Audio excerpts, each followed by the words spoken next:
Okay, so we're looking at just for today, like the types of reactions, and we're only going to go over the 5 basic types of chemical reactions, and basically how to write them and a little bit about how to balance them. We're not going to go into predicting the products of a chemical reaction yet. That'll be like after the break, okay?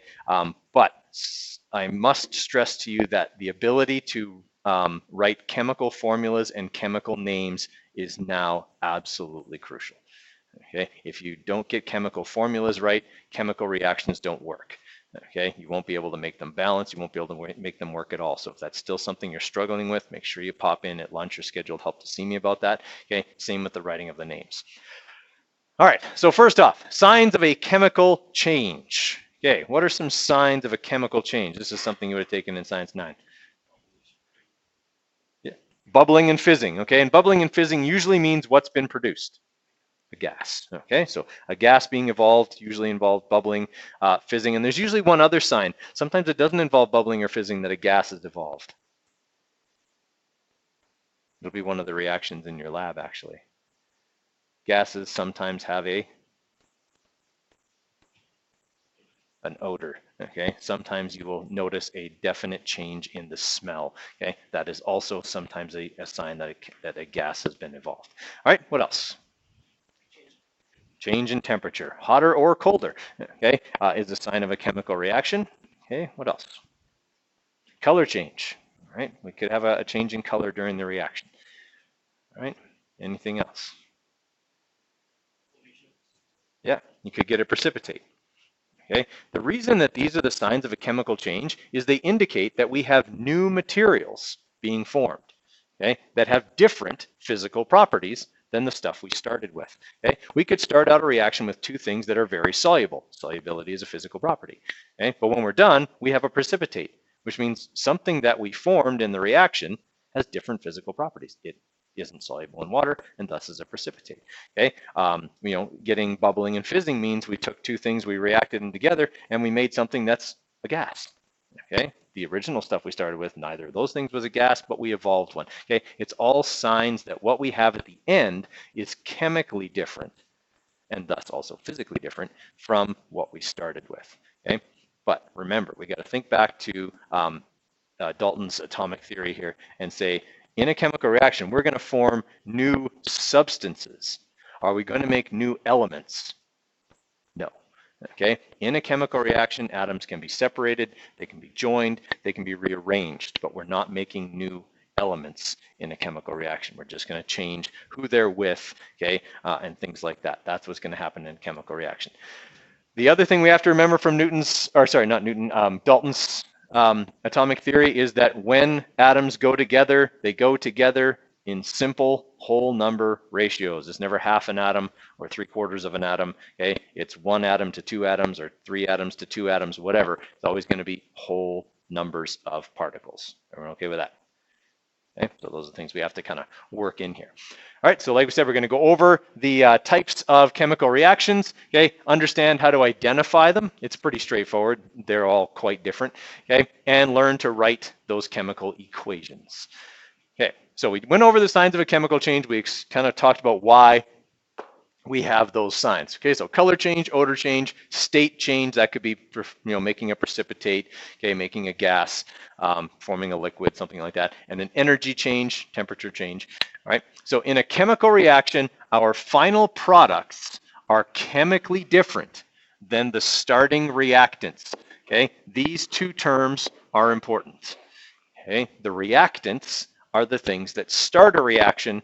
The products are what's produced in the reaction. So if I had a reaction that looks like this,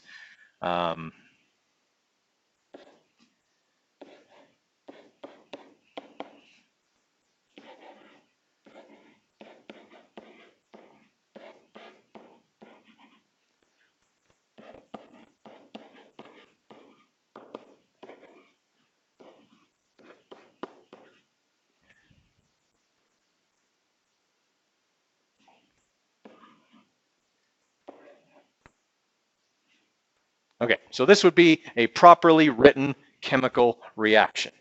All right, on this side are the reactants. This side is the products.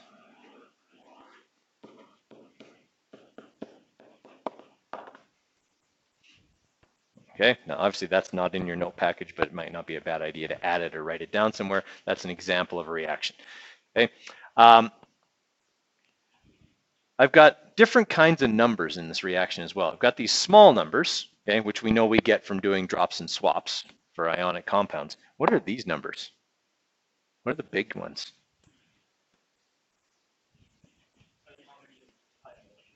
Right. Okay, they tell me how many of that molecule I have, because I have to obey something called the law of conservation of mass, or the law of conservation of matter. Okay, does that sound familiar? Right? Matter can't be created and it can't be destroyed. So in a chemical reaction, I have to have the same number of atoms on both sides of the reaction. Otherwise, I've either created matter or destroyed it, and I can't do that.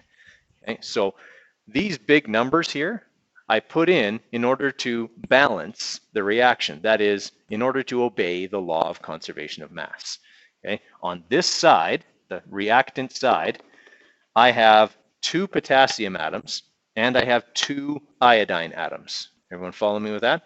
Okay. On this side, I have 2 potassium atoms and 2 iodine atoms. They're no longer together, but I still have 2 on both sides. I haven't taken any away. I haven't added any in. All right. And it's the same for all of them. Okay. I have 1 lead atom here. I have 1 lead atom over here. Okay. I have 2 nitrate ions, and over here I have 2 nitrate ions. Everything is balanced. I haven't created any matter. I haven't destroyed any matter. Everyone okay with that? Okay. I'll go into how you figure out what those numbers will be later on, right? But suffice it to say, we do have to do that. It's called balancing a chemical equation. All right. Questions so far? All right, so we're going to go into the 5 basic types of chemical reactions, and we'll start out with the most basic type there is, and that is a synthesis reaction. If you are synthesizing something, it means you are building something from basic building blocks, okay, or basic parts. So in a synthesis reaction, we take 2 or more elements or atoms and combine them to form an ionic or a molecular compound. Okay, so in a synthesis reaction, we'll start out with 2 elements and we'll move to a single compound as our product. Okay, so our reactants are 2 atoms or 2 elements. Our product is 1 single molecule or compound. Okay, so an example of that would be this reaction here, where I have 2 magnesium atoms. Sorry, these letters here, you guys don't have to do that. They just tell us what state everything is in, but in Science 10, you actually don't have to write those. Okay, so in this reaction here, I have 2 magnesium atoms. They're reacting with 1 oxygen molecule that contains 2 oxygen atoms, okay, and that's going to produce 2 magnesium oxide molecules. Okay, that's a synthesis reaction. I've built a single molecular compound from 2 elements. Okay, is this reaction also balanced?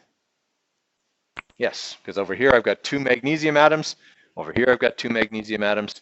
Here I've got 2 oxygen atoms. And over here I have 2 oxygen atoms. So everything's balanced. It's all conserved. Okay, another example could be I take 2 potassium atoms. I react that with bromine, okay, which would be a liquid, and I would produce potassium bromide. Okay, so again, a single molecule formed from 2 elements. Okay. All right, now you're probably noticing on a couple of these reactions that things like oxygen and bromine, they come as a molecule.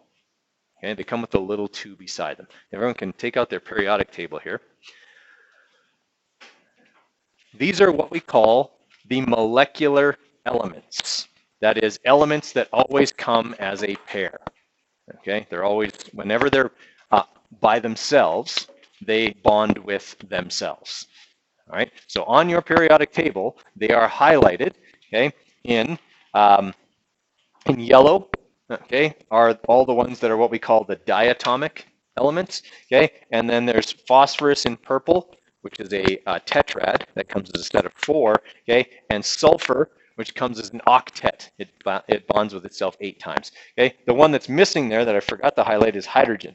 Okay, it's over here in gray, but hydrogen also comes as a 2. They're also listed at the very top of, on the very right-hand side at the very top here, it says polyatomic elements, and they're all listed there. Hydrogen, oxygen, fluorine, bromine, iodine, etc. Okay, they're all listed there. I also have astatine highlighted. They don't have it on that list. Okay, any ones that are on there, they come as a molecule, even though they're only made up of elements of that type. Okay, so oxygen always comes as O2. It's a molecular element because oxygen never comes as a single atom. Okay, it can be a single atom in a compound like it is here. Okay, oxygen can be a single here, but when it's just oxygen, not bonded to anything else, it's always a pair. Okay, same with bromine, same with hydrogen. When it's by itself, it's a pair, or if it's sulfur, okay, it comes as an 8. Okay, so sulfur when it's by itself looks like this. Okay, phosphorus when it's by itself looks like that. Okay, just when they're by themselves. In a compound, you may have to drop and swap or use the prefixes to figure out how many there are. Okay. All right, so synthesis reaction, 2 elements combined to form a single compound. Everybody good with that? Okay. The opposite of that is a decomposition reaction. In a decomposition reaction, we take a single compound and break it back down into the 2 elements that make it up.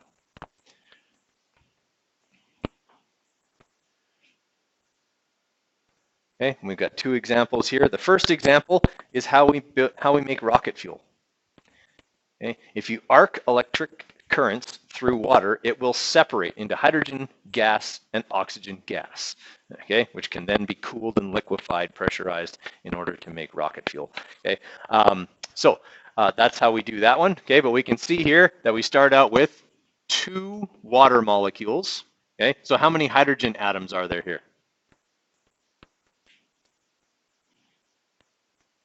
If I have 2 molecules of water, I have 4 hydrogen atoms. Basically, guys, this big number here means multiply the molecule behind me by me.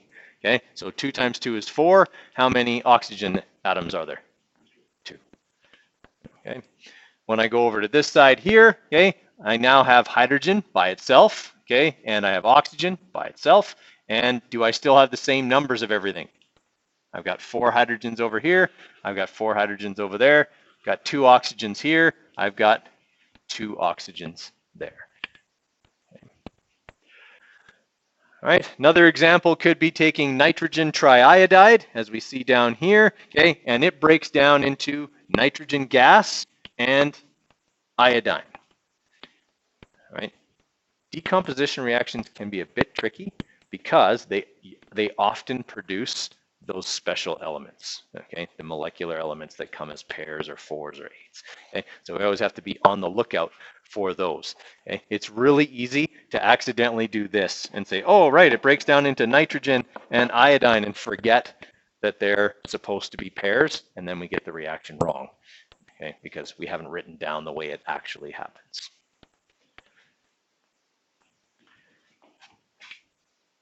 Okay, is this reaction also balanced? Right, so on this side here, I have how many nitrogen atoms? I have 2. 2 times 1 is 2. Over here I have 2, so I'm good. Okay, and on this side I have 2 times 3 is 6 iodines, and over here I have 3 times 2 is 6 iodines. All right, so it's all balanced. I have the same number of everything on both sides. All right, so a big thing to remember about a simple decomposition reaction. You're going to start out with a compound, and you're going to break down to 2 elements. All right. Now, sorry, I put this up here because I forgot I had put this up here. I was going to tell you which ones were all the polyatomic ones, but we already did that, so we can skip that. Okay, combustion reactions. Combustion reactions are a little bit tricky because they have a bunch of special rules, okay, that don't apply to any of the other reaction types. So in a combustion reaction, we have the complete burning of a fuel in the presence of oxygen. So combustion is always a reaction with oxygen. Okay? It always produces the same products. It doesn't matter what fuel is burning. the same products are going to be produced. Those products will always be carbon dioxide and water. Okay? You'll always produce carbon dioxide and water when you burn something in the presence of oxygen.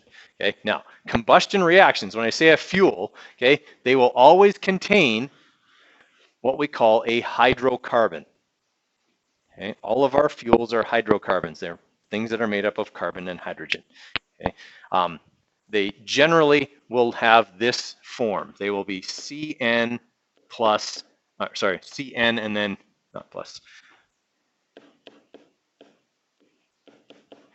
Okay, so it'll be C with some number, okay, N, and then they'll have an H there, and it'll be 2 times that number plus 2. Okay, that's usually how that will work. All right, and you can see that that's the case here. Okay, I have C3, and then 2 times 3 is 6, plus 2 is 8. All right, so it generally goes like that. So if you have carbon and hydrogen reacting with oxygen, it's a combustion reaction, always. All right, and those always produce carbon dioxide and water. Okay? That's why when it's really cold like it is now, okay, if you ever noticed, if you're behind somebody at a stoplight, it looks like there's little drops of water coming out of their tailpipe.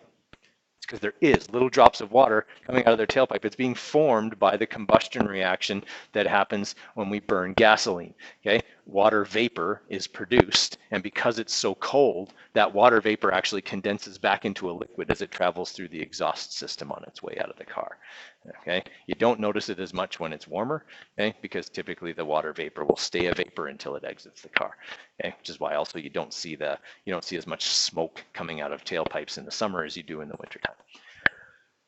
Okay, so in a hydrocarbon combustion reaction, okay, we've got a hydrocarbon, so in this case C3H8. Anyone know what that's commonly called? We use it a lot. Nope, it's not gasoline. Use it to cook barbecues and stuff. It's propane. Yeah, C3H8 is propane. Okay, so if propane burns in the presence of oxygen, okay, it will produce carbon dioxide and water. Okay, this is another very common reaction here.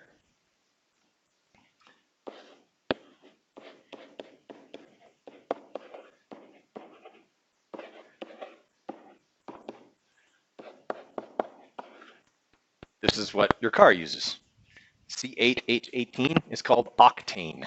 And if you've ever filled up your car with gas, the difference between the different grades of fuel is the amount of octane in the fuel. Okay, regular fuel has a count of 87 octane. It's like parts per million or something like that. Okay, and then your mid-grade would be like 89, and then your premium would be 91. Okay, the more octane it has, the hotter it burns. Okay, that said, don't just think that putting premium in your car is the right thing to do.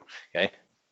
If your car says use premium, use premium. If it doesn't say use premium, don't use premium. Okay? It can really mess up the delicate electronic sensors in your car if you put in the wrong type of fuel. Okay? Because a lot of people do that. They think, oh, I want a little extra power. I'm going to put premium in my car, and then they mess it up. Okay? So make sure you put in only what your car is recommended for. All right? Especially if you have a diesel.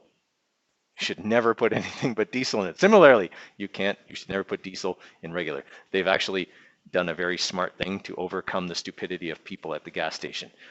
The diesel thing is too big to fit in a car that takes regular fuel. So you wouldn't actually be able to fuel up your regular car with diesel. But you could go the other way if you had a diesel. Don't do that. It is the quickest way to spend about $10,000 on your car. It's very, very bad. All right. So this is a combustion reaction, obviously, that we use all the time. Okay. All combustion reactions are going to produce CO2 and water. Okay. All right. Now, a couple of rules about combustion reactions, and you're going to want to write these down because they're not in there. They have to do with balancing. Okay. When I balance a combustion reaction, the first rule is that I balance in alphabetical order.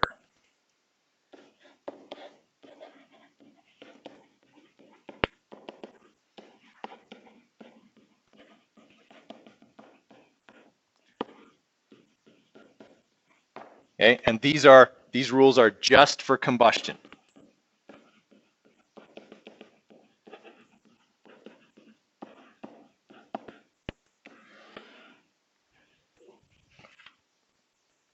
Okay, in all other reactions, we generally start with whatever thing is present in the largest number. Okay, and we balance that first for all other reaction types. So for combustion reactions, that will only cause us trouble. So we balance in alphabetical order because we want to do oxygen last. Okay, all right. Second rule is the rule of two. Always two there are. A master and an apprentice. No, it's not that rule. Okay, it's actually the rule of two is that if you have an even number of carbons,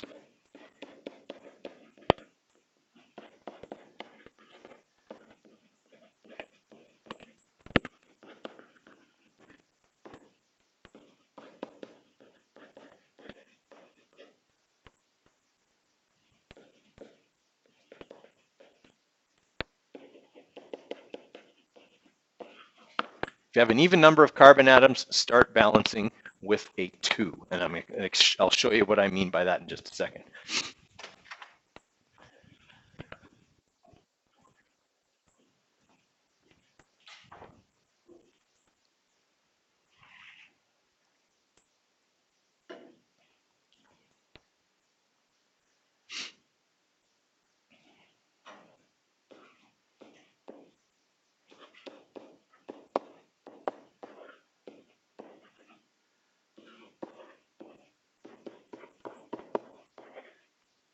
Okay, so I'm going to first balance that top reaction there. Okay, that's pentane. That's what that stuff is called. Okay, it's reacting with oxygen, so it's burning. Okay, and it's producing carbon dioxide and water, just like all combustion reactions do. So I want to balance this reaction because I want to obey the law of conservation of mass. I want to make sure I have the same numbers of everything on both sides. So I'm going to start with carbon because rule number 1 is balance this reaction in alphabetical order. So on this side of the reaction, I have how many carbon atoms? 5. Okay. Over here right now, I only have 1. Okay, so I'm going to do this, right? Okay, why can't I do that?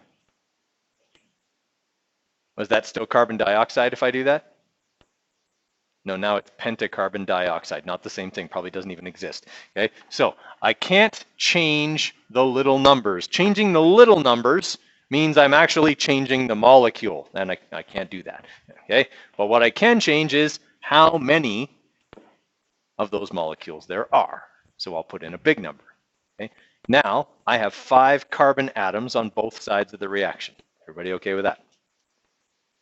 All right, what comes next alphabetically? I've done carbon, now I want to do hydrogen. All right, there are 12 hydrogen atoms over here. What times 2 will give me 12 over here? 6. All right, so now I have 6 times 2 is 12 hydrogens. Now my hydrogens are balanced. I have the same number on both sides. All right, last thing I need to balance is oxygen. Okay. How many oxygen do I have here? 10. 5 times 2 is 10. And I have another 6 here. So 10 plus 6 is 16. So I have 16 oxygens on this side. What do I need to put right here to make 16 oxygens on this side? An 8. Okay, now everything is balanced. Okay. The reason we do this in alphabetical order is if you start by trying to balance oxygen, you'll just mess up over and over and over again. Okay, and it takes forever. If you balance it alphabetically, it always works out. Okay. All right, so that one's been balanced. Now I'm going to balance this one. Same process, except I have 8 carbons. Is 8 an even number? Okay, then I apply the rule of 2. Okay, the rule of 2 says if I have an even number of carbons, I start my balancing with a 2. I just put a 2 there automatically. Okay, and I'm going to explain why you have to do that here in just a minute. Okay, all right. 2 times 8 is how many?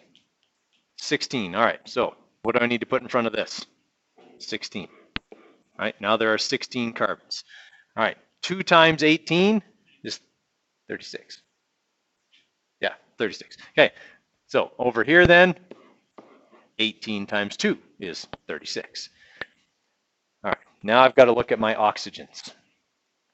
Okay, I've got 16 times 2 is 32 oxygens here, plus another 18 here is 50. So I've got 50 oxygens over here. What times 2 is 50? 25. Okay, so now that worked out. Okay, had I not started with that 2, here's what would have happened.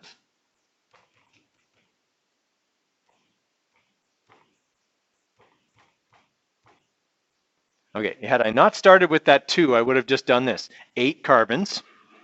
Okay, I would have said, okay, 18, so I would have put a 9 here, and then I would have said, all right, I've got 16 oxygens here, plus 9 more is 25.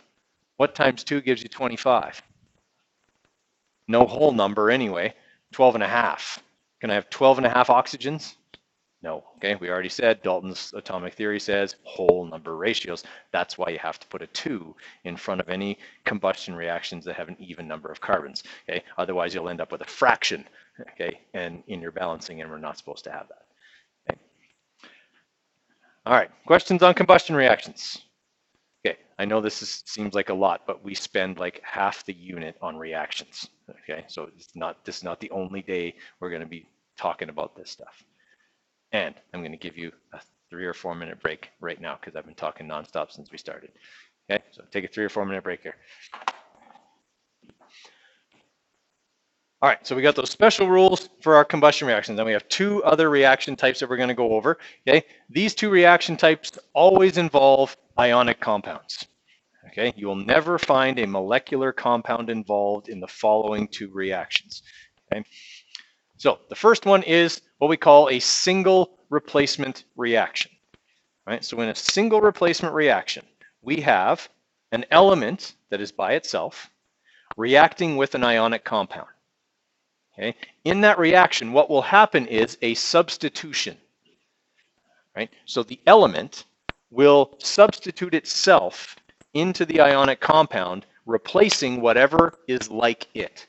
So what I mean by that is, if I have, like in this example, my element that is alone is a metal, it will replace the metal part of the ionic compound. Okay, so in this one here, we have copper solid reacting with silver nitrate.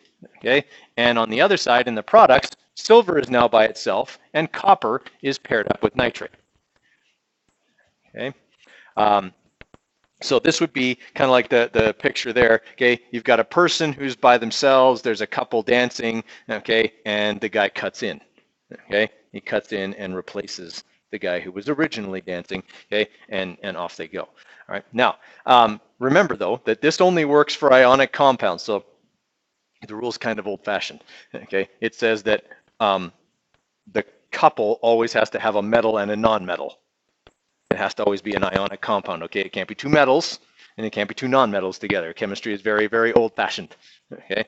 That's not right or wrong, but it's very old-fashioned, okay? You will not have, okay, on the other side, 2 nonmetals together, because that's not an ionic compound, okay? And you won't have 2 metals together, because metals don't bond with each other in that way, so you can't have 2 metals together either. Everyone all right with that? I know the analogy breaks down under modern circumstances, but okay. All right, so that's kind of what's going on here. And in fact, with this reaction, anybody notice something that you could maybe do in this reaction that might be valuable?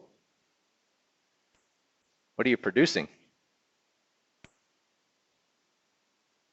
Silver. Okay, you've got copper reacting with silver nitrate, which is a solution. Okay, when it's done, you have solid silver as a product. And then you have copper nitrate as a solution. Okay, when you actually do this reaction, you have a clear solution, and if you put copper in it, copper wire or penny, okay, or something like that, you come back a day later and plated out on that material, on whatever was copper before, will be solid silver.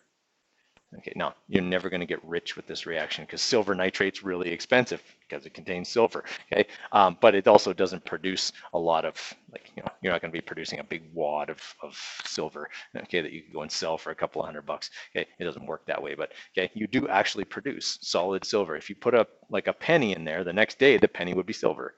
Okay, just on the outside, right? It wouldn't be solid silver all the way through, but it would plate. Okay, silver would plate out on the outside of it. Okay, same with a wire. If you had a copper wire in there or something like that, okay, it would be covered in silver plating by the next day. Okay.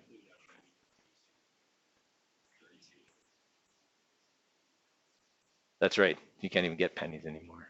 Yeah. Oh, you can find them. Somebody's got pennies hanging around somewhere. Okay.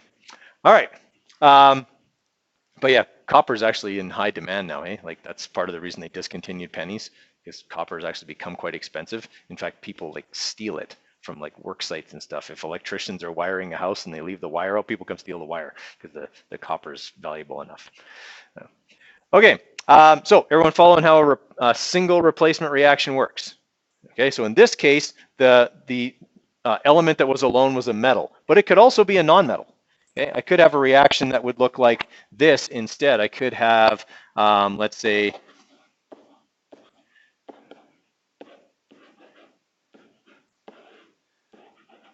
all right, so if I have this reaction here, who is bromine going to replace? It's going to replace the oxygen. Okay, it has to replace the thing it's like. Bromine is a nonmetal, so it's going to replace oxygen. So what that means is we'll have oxygen by itself, and we'll have magnesium now with bromine. Now here's the trick with these reactions is I've made an ionic compound. So what do I have to do with all ionic compounds to make sure they're right when I write their formula? Right, I have to drop and swap, right? I got to balance the charges and everything. Okay, so I need to make sure that I've done that with this. So magnesium's a 2+, bromine's a -1. So that's what our compound would look like. And then I also need to check for, do I have any special elements that were produced? Are any of these molecular elements? Oxygen always comes as a, right? So there's things to look for when you have a single replacement reaction. You sometimes will produce those special elements that need a small number, okay? And you're always going to produce an ionic compound that'll have to be dropped and swapped. Now, last thing I need to do is I need to balance this reaction, because right now this reaction is not balanced, okay? I have on one side 2 oxygens and on the other I only have 1, okay? So something isn't right here. So in general, we try and balance whatever's in the largest number first. Okay, that could be bromine or it could be oxygen, but bromine's already balanced in this reaction, so I don't want to mess with it. All right, so I've got 2 oxygens over here, but I only have 1 here. So what do? Right, I put a 2 here. All right, but when I do that, that 2 also applies to magnesium. So now I've got to go back over here and put what here? A 2. Okay, when I do that though, that 2 also applies to bromine. So now how many bromines do I have? 4. What needs to go here? 2. Okay, so you're going to do like this back and forth, like leapfrogging thing, okay, until you get everything balanced. But you start out with the biggest number and you balance off from there. Generally works pretty good. Okay, questions on the single replacement reaction? Okay. The last one is double replacement reaction. In a double replacement reaction, you have all ionic compounds. Okay, 2 ionic compounds for your reactants, 2 ionic compounds for your products. Okay, these ones are actually pretty easy because all you have to do is swap the metals. That's all that goes on in this reaction is the metals switch partners. All right, so on this side I have calcium chloride. On this side, and I have sodium carbonate. Okay, and all that happens is sodium and calcium switch partners. So now calcium ends up with carbonate and sodium ends up with chlorine. Okay, I have all the same elements that I started with, but I've paired them up differently. So this is that part of Dalton's atomic theory about rearranging the atoms. Okay, in a replacement reaction, we are definitely rearranging the partners the atoms have. Okay, so like I said, it's always going to be ionic compounds in a double replacement reaction, always.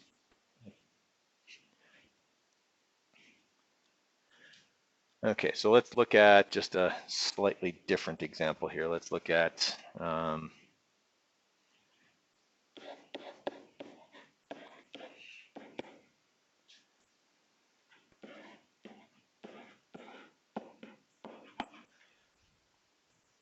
okay, so I've got silver chloride reacting with copper 2 sulfate. who is silver going to wind up with on this side?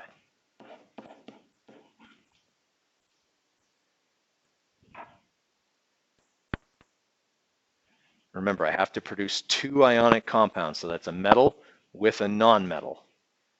Okay? Silver was already with chlorine. It's got to be with the sulfate. Okay? The only other non-metal in this reaction is sulfate. Okay? So that means silver is going to end up with sulfate, and that means copper has to end up with chlorine. Okay, so I've picked the partners, all right? And this is why I said, remember, chemistry is very old-fashioned. You have to produce ionic compounds, that is metal with non-metal. You can't have two metals and two non-metals together, okay? That's not what happens in a replacement reaction. All right, now that I've done that, I have these two ionic compounds. What have I not done with them? I haven't balanced the charges. I haven't swapped and dropped these compounds. So silver is always a +1, sulfate's always a -2, so this is going to be Ag2SO4. Now, copper has more than one possible charge. It can be a 1 or a 2. Which one is it here? Okay, it's a 2 here. Here's how I know. I go back to the reactants to see who it was with. Okay, sulfate's a -2. That means this copper had to be a +2, right? Because there's only one of it, right? So this copper had to be +2. So that's how I figure it out. So +2 -1. Now I've got my two ionic compounds written properly. What's my last step? Got to balance the whole reaction now.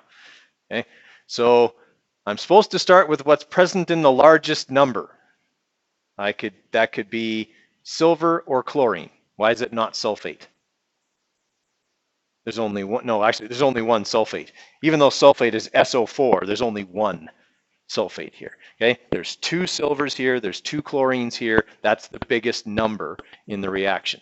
All right, I'm going to start with silver. I've got 2 on this side, but I only have how many here? Just 1. So what needs to go in front of it? A 2.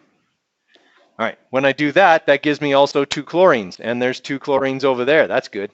Okay, that's usually a sign that I've done something good. Okay, when that kind of stuff works out.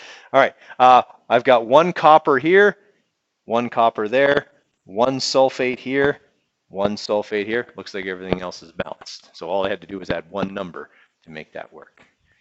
Okay, and sometimes it works like that. And sometimes it's like the one we did before, where we have to leapfrog back and forth a whole bunch of times to make it work. All right. Questions on that?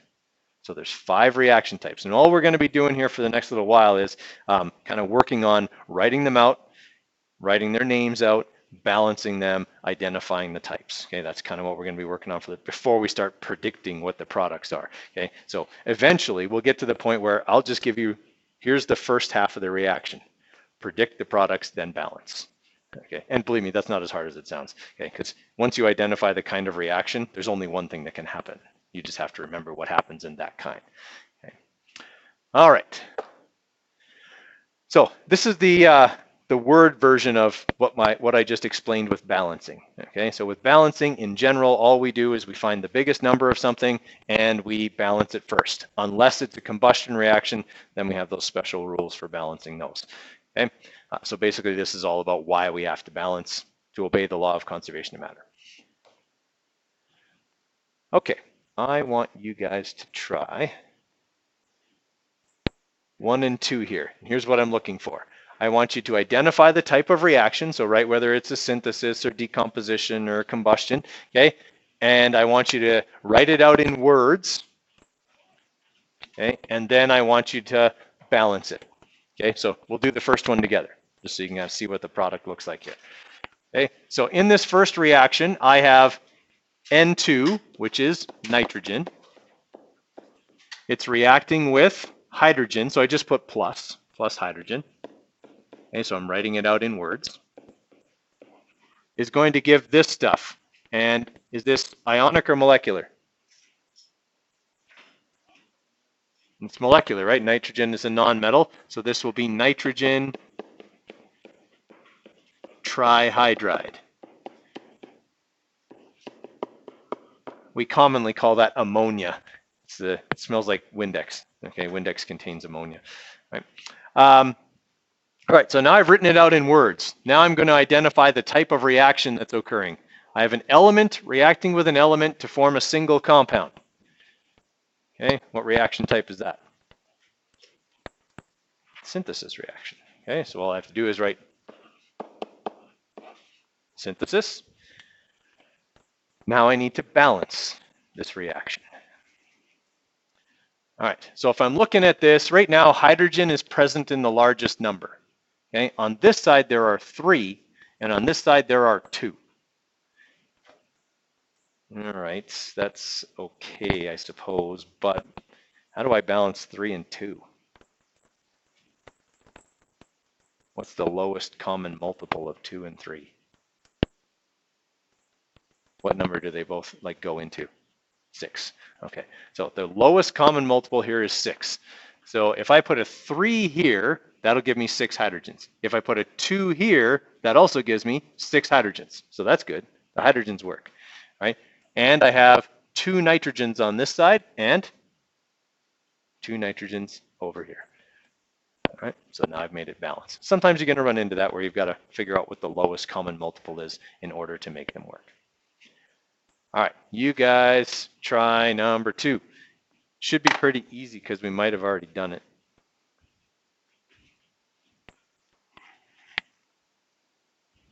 Actually, I'll have you do these 2 here.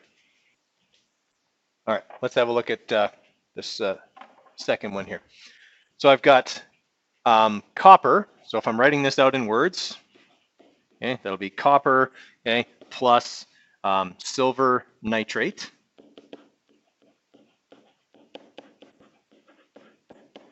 Okay, is going to give me silver plus copper 2 nitrate. And this is a place where people trip up on a question like this. They forget about Roman numerals in the names. Okay, remember that copper is one of those multivalent metals that needs a Roman numeral. Okay, I determined that it was 2 plus because nitrate's always a -1. There's 2 nitrates, so this copper has to be a +2 as a result. All right, so now I've got it written out in words. What kind of reaction is that? Okay. Single replacement. I start out with one element, react it with a single ionic compound, and I get a new element with a new ionic compound. So that's single replacement. Okay, then I need to balance this thing. What should I start with? What's present in the largest number? Nitrate. Okay, there's 2 nitrates on the product side here. Okay, so I'm going to start out with that. There's 2 nitrates over here. I'm going to go over here and make sure that there are 2 nitrates on the reactant side. When I do that, it also gives me 2 silver atoms. So I need to go back over here and make sure that there are 2 silver atoms. Okay, now everything else should be balanced. There's 1 copper, 2 silvers, 2 silvers, 2 nitrates, 2 nitrates. Everything's good from there. Okay, everybody all right with that? Okay, now something that's been going on here, you'll notice that when something is a 1, I haven't been writing it. Okay, that's the general convention, okay, is that if it's blank, it's a 1. Okay, it's not a 0. If I put a 0 there, it means there isn't any of it, and then there's no reaction. So there can never be a 0. Okay, I just say that because sometimes when it's fill in the blank, people put zeros in instead of 1s. There can't be nothing there. If you write 0, you're saying 0 times this. That means there isn't any. Okay. All right, how many people have done this one? How many people are stuck on that one? Okay, so I have carbon and hydrogen. They're reacting with oxygen. Anytime I have carbon and hydrogen reacting, it's what kind of a reaction? It's a combustion reaction. Okay. The other way I know this is a combustion reaction is it's the only reaction type that produces carbon dioxide and water. Okay, so the products also tell me this is a combustion reaction. All right, so I can identify that part. This is combustion. I need to write out the names of all of these things. So this stuff will be carbon tetrahydride. It's more commonly known as methane, fart gas. Okay. That's reacting with oxygen, okay, and that's going to produce water, and it is absolutely fine to write water for H2O. It is the only thing you can write the common name for, okay? Rather than trying to write its dihydrogen monoxide or hydrogen hydroxide or the multitude of different things you could call water. It's just water, okay? And this is going to be carbon dioxide. All right, so now I've got it written out in words. Balancing. I have two special rules for balancing a combustion reaction. I should always balance in what order? Alphabetical, okay? And I also have the rule of 2, which says that if I have an even number of carbons, I start with a 2. Do I have an even number of carbons? No, 1 is an odd number. Okay, so I have 1 carbon over here. I'm going to make sure I have 1 carbon over there. That was easy. Okay, done. I have 4 hydrogens over here. I need to make sure I have 4 hydrogens here, which means I will need a 2 in front of the water. Okay. Now, on this product side, I have 2 oxygens here, and I have another 2 over here for a total of 4. What do I need to write right here? A 2. Now that reaction's balanced. Okay. Questions on any of those? Try those 3. All right, so with our first one here, okay, we're going to write it out in words first. So we start out with water, right? That's going to create, or not create, it's going to produce hydrogen and oxygen. Okay? And notice, guys, that when I write these as elements, I'm not writing di in front of them. Okay, they're an element. Okay, only compounds get prefixes if they're molecular. Okay, molecular elements still carry their regular element name. Okay, what kind of reaction is that? It's decomposition. In fact, it was the example we did in the decomposition slide. All right, so this is a decomp reaction, and now I need to balance it. Okay, so right now hydrogen is already balanced, it's 2 and 2, but oxygen is not. There are 2 oxygens in the products, and there's only 1 over here in the reactants, so I need to write a 2 here to balance the oxygens. But when I do that, it gives me 4 hydrogens, so I need to go over here and make sure that I have 4 hydrogens. Okay, everybody all right with that? How many people are done the second one? Okay, I'll give you a couple more minutes before I go over that one. Okay, so if I'm writing this one out in words, right, I'm going to have that this stuff is chlorine, and it's reacting with sodium iodide, an ionic compound.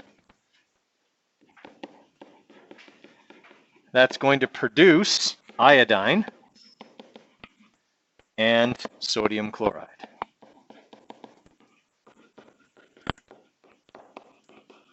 All right, so that's what that should look like written out in words. Okay, again, remember, we don't put prefixes on an element. Okay, so this is chlorine and iodide, sorry, not iodide, iodine. Okay, we just name them with their, sorry, that one's supposed to be iodine. This one's iodine. I got it right over there.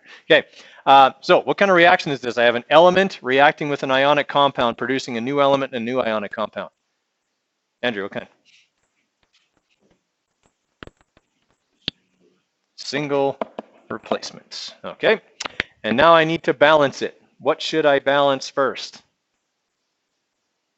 Actually, I have choice. Yeah, I can do chlorine or iodine first. It doesn't matter which one I do first. They're both a 2 right now. I go with the biggest number. Okay, since chlorine's actually first, I'm just going to do it. Okay, so chlorine is a 2 here, but over here it's only a 1. So putting a 2 there makes sure that I have the right number of chlorines. But that also gives me 2 sodium atoms. So now I need to go back over to the reactants and make sure that I have 2 sodiums over there. When I do that, it gives me 2 iodines, which works out pretty nice because there's 2 on the other side. Again, always a good sign you've done something right when that happens near the end. Okay. All right, how many people are done the last one there? Okay, let's have a look at that one too. All right, so this one will take us a little longer to write out because it's got 4 ionic compounds, which means it's what kind of reaction? Liam? Okay. Who knows? Okay. I'm going to pick on somebody. Ethan, what is it? What kind? 4 ionic compounds. Double replacement. Okay, anything that's got all ionic compounds is a replacement reaction. In this case, it's a double replacement reaction. All right, writing it out in words. This stuff is calcium chloride. Okay, that's reacting with sodium carbonate. All right, and okay, that's going to produce calcium carbonate. Okay, and sodium chloride. Now, if I was to give you a question like this on a quiz or a test, okay, it would probably be out of between 3 and 4 marks. I would give you 1 mark for writing, 1 or 2 marks for writing the reaction out in words. Sometimes I give you 1 for the reactants and 1 for the product. Sometimes just 1 mark for the whole reaction. So if you make 1 mistake, you lose that mark. Okay. Second mark would be for identifying the type of reaction. So single replacement, double replacement, whatever. And 1 more mark for balancing the reaction properly. All right, so that's the last thing we have to do is balance the reaction. I can choose to start with sodium or chlorine. They're the ones that are present in the largest number. Okay, so I'll start with chlorine. When I go over here, I need to make sure there are 2 chlorines on this side, and good sign, okay, there's 2 sodiums over here. Calcium's a 1 and a 1, carbonate's a 1 and a 1, everything else is balanced. Okay. All right, making some sense? Okay, tomorrow, lab. Okay, remember to wear proper footwear, have a hair tie with you, okay, make sure you got the right kind of eyewear. Yeah, those are good. Yeah, anything that covers your feet is good.